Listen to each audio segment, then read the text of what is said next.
Salut, je m'appelle Sophie Escuriola du blog Mes Petits Dessins. Je suis passionnée de dessin depuis de nombreuses années. Dans cette vidéo un peu spéciale, je vais partager avec vous mes conseils pour dessiner un chat facilement et de manière réaliste. Je vous donnerai une technique simple pour y arriver en utilisant seulement des ronds.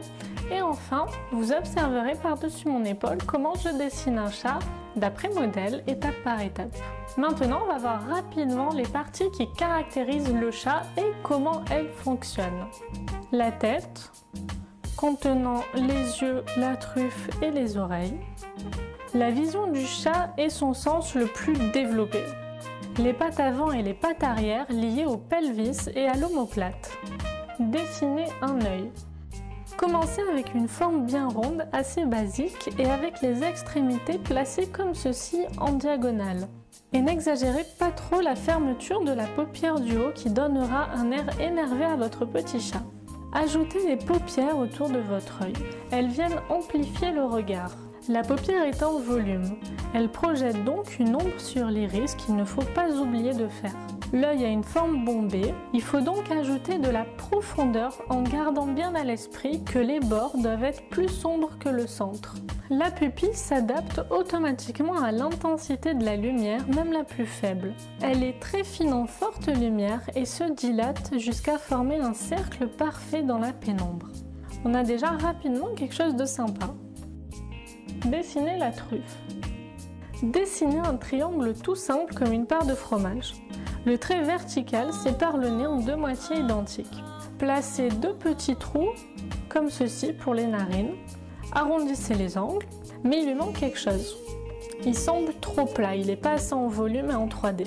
Ajoutez quelques détails pour lui donner ce volume manquant. Et là on arrive déjà à un nez assez réaliste. Tracez 3 cercles comme ceci. Observez bien le petit cercle du bas qui est un peu aplati et qui vient se superposer aux deux autres. Précisez le nez comme on l'a vu juste avant. Sur les deux plus gros cercles vont venir s'ajouter 3 rangées de moustaches avec chacune une direction de poil. Tout comme les cils, les moustaches n'ont pas toute la même longueur. Dessinez les pattes avant et arrière.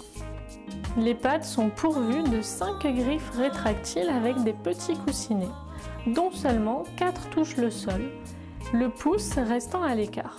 Lorsque le chat marche, ses griffes ne touchent pas le sol car elles sont en position rétractée et seuls les coussinets sont en contact avec le terrain. Les deux griffes du centre sont plus grandes que les autres. Imaginez un sabot divisé en 4. Le bout des pattes n'est pas totalement rond sauf chez les chatons. Chaque griffe est sur un plan différent avec un petit creux entre chaque griffe. Commencez toujours par une forme assez grossière pour en saisir la structure et situer les axes de rotation. Commencez toujours par une forme simplifiée pour essayer d'en saisir la structure et situer les axes de rotation.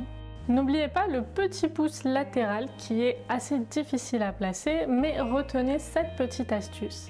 Il est au niveau de la pliure des griffes.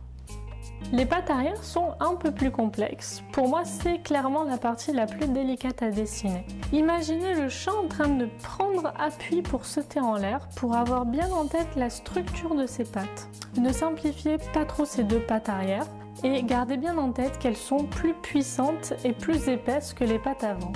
Pour dessiner le visage d'un chat, quelques repères très simples suffisent. Tracez un cercle que vous diviserez en 4 parties égales.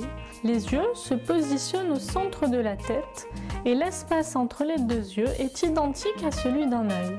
Placez la truffe en dessous du premier trait orange et le museau du chat au niveau du second sans sortir du cercle. Pour faire le contour du visage, suivez le cercle en y ajoutant quelques poils. Ne faites pas de tracé trop propre. Si vous dessinez sans modèle, je vous ai préparé une simplification de l'anatomie du chat uniquement avec des cercles.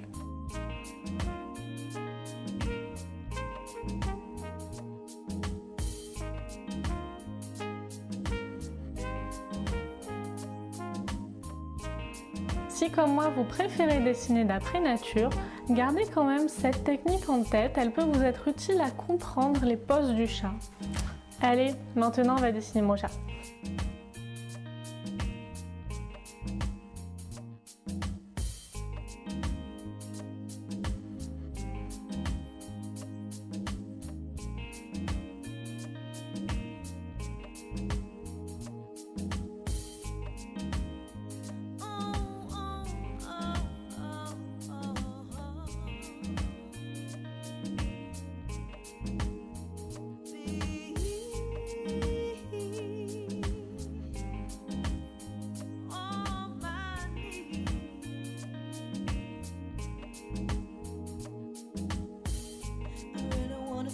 Je vous remercie pour votre attention et je vous dis à bientôt dans une prochaine vidéo.